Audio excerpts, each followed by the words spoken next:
अगर आपको भी लीगल नोटिस रिसीव हुआ है या फिर ऐसा आपको धमकी दी जा रही है कि आपके पास लीगल नोटिस आएगा, आपको जेल होगी, आपके ऊपर एक्शन लिया जाएगा, आपके ऊपर 420 का केस किया जाएगा, तो ये वीडियो सिर्फ आपके लिए है। इस वीडियो को स्किप करके बिल्कुल मत देखना, बिकॉज आज जो मैं बताने वाला हूँ दोस्तों वो मैंने पहले कभी नहीं बताया दोस्तों, इसलिए आज का वीडियो काफ़ी ज़्यादा इंपॉर्टेंट है। अगर आपने किसी भी लोन ऐप से लोन लिया है और आपके मन में भी इसी तरह के क्वेश्चन उठ रहे हैं जो कि मैंने अभी आपको बताया है दोस्तों, यहाँ पे मेरा पर्सनल एक्सपीरियंस है, मेरा पूरा का पूरा 4 साल का एक्सपीरियंस है दोस्तों। और कुछ ऐसे लोग भी हैं दोस्तों पिछले 3-4 सालों तक पेमेंट उन्होंने नहीं करा, उनके पास जो लीगल नोटिस आया, उनका जो एक्सपीरियंस है वो मैं आपको बताना चाहूँगा। मेरा इंटेंशन बिल्कुल ये नहीं है दोस्तों कि आप किसी भी लोन ऐप से अगर आपने लोन लिया है तो आप उसका पेमेंट ना करो, ये इंटेंशन बिल्कुल नहीं है। क्योंकि अगर आप पेमेंट नहीं करते हो तो उससे नुकसान होगा, आपका होगा, फ़ायदा होगा आपका होगा, हमारा कुछ नहीं होगा। नुकसान क्या होगा कि आपका सिविल स्कोर काफ़ी ज़्यादा डाउन हो जाएगा। और कुछ ऐप्स जैसे कि किस्त हो गई, उसके एजेंट होम विजिट के लिए आ सकते हैं, ये हो सकता है। लेकिन दोस्तों जो लोग डर रहे हैं अननेसेसरीली, जिनके पास पैसे नहीं हैं और उनके पास कोई सोर्स नहीं है, और वो जो डर रहा है वो मेंटली परेशान हो चुका है ऐसे नोटिस से, उनके लिए बहुत ही ज़्यादा इंपॉर्टेंट है ये वीडियो।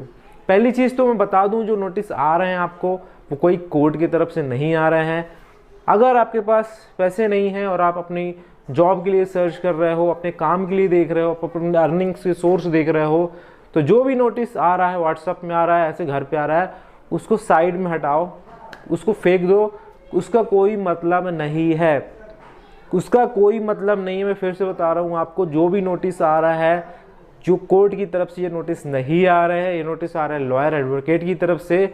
और आपके पास अगर पैसे नहीं है तो मैंने स्टार्टिंग में क्या कहा है, आप पहले उस पर ध्यान दो, पैसों पे ध्यान दो, पैसे कमाने पे ध्यान दो, अर्निंग्स पे ध्यान दो। क्योंकि जो पैसे की प्रॉब्लम है, फाइनेंशियली प्रॉब्लम है, वो आपकी पैसे से ही दूर होगी, वो नोटिस से नहीं होगी।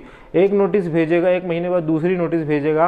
अगर मैं बात करूँ, धनी एक कंपनी थी, वो आज तक नोटिस भेजती है पिछले 4 साल से मेरे को। मैंने 1 रुपये का पेमेंट उसका नहीं करा, ऐसा नहीं है मैं करूँगा नहीं, बट उनसे एक मेरे को प्रॉब्लम से इशूज़ था, वो इशूज़ अभी तक मेरा क्लियर नहीं हुआ है, इसकी वजह से मैं नहीं कर रहा। डेली मेरे पास मतलब हर 4 से 5 दिन में आता है कि आपको कोर्ट बुलाया जा रहा है, इस कोर्ट बुलाया जा रहा है, उस कोर्ट बुलाया जा रहा है, डेली नोटिस आते हैं। बट हमें अगर अभी हमें पता है कि हमारे पास पैसे हम करेंगे नहीं है, हमें पता है हम नहीं कर पाएंगे, तो ये हमारे ऊपर, उस नोटिस से आपको कुछ नहीं होगा, मेंटली प्रेशर लेने से कुछ नहीं होगा।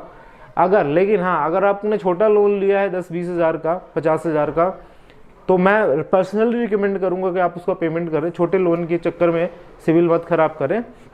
बट फिर भी नहीं हो पाता तो नोटिस से कोई दिक्कत वाली बात नहीं है। ऐसा कुछ नहीं है कि नोटिस से जेल हो जाएगी, आपको कोई पुलिस घर से उठा ले जाएगी।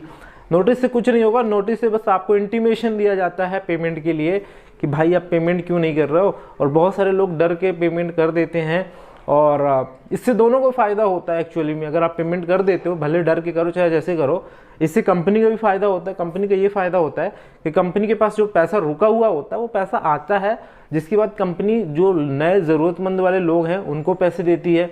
सिंपल सी बात है। ये जो लोन का जो एक होता है, एक साइकिल होता है। ये जो लोन वाले जो पैसे हैं, लोन वाली जो कंपनी है, वो पैसे कैसे कमाती हैं? वो ब्याज से पैसे कमाती हैं। एक कस्टमर को लोन देती हैं तो उससे ब्याज वसूलती हैं, उसके थ्रू उनके पास पैसा आ जाता है, फिर वो दूसरे लोगों को लोन देती हैं, ठीक है ना। तो ये उनका भी वही दिक्कत है, क्योंकि वो कोर्ट की, उनको खुद पता है, हम सबको पता है दोस्तों, कोर्ट के लफड़े में कोई आज के समय में पढ़ना ही नहीं चाहता। भले आपको 50 हज़ार का लोन लिया, 10 हज़ार का लोन दिया है, 1 लाख का लोन दिया है, इतने लोन में कोई इन सब झमेले में नहीं पड़ना चाहता। इसलिए सोचते हैं डरा करके रिकवरी की प्रोसेस अपना करके आपसे लोन की वसूली कर ली जाए। और ऐसे में मेरे को बहुत सारा कंप्लेंट मिली है दोस्तों कि कुछ NBFC registered apps contact list में कॉल कर रही हैं। अगर आपके साथ भी ऐसा है कि कोई लोन ऐप्स आपकी कॉन्टैक्ट लिस्ट में कॉल कर रही है, तो कमेंट करके उसका नाम ज़रूर बताएं।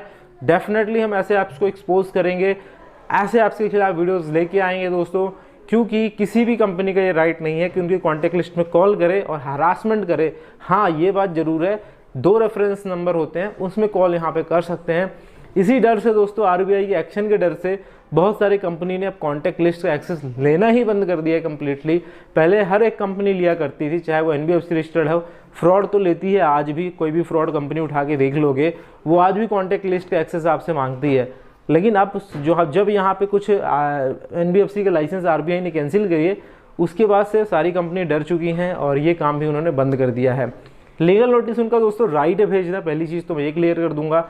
ये गलत बात नहीं है लीगल नोटिस, बट ऐसा नहीं है कि कोर्ट नोटिस है और आपको जेल होगी, आपको मेंटली स्ट्रेस ले लेना है।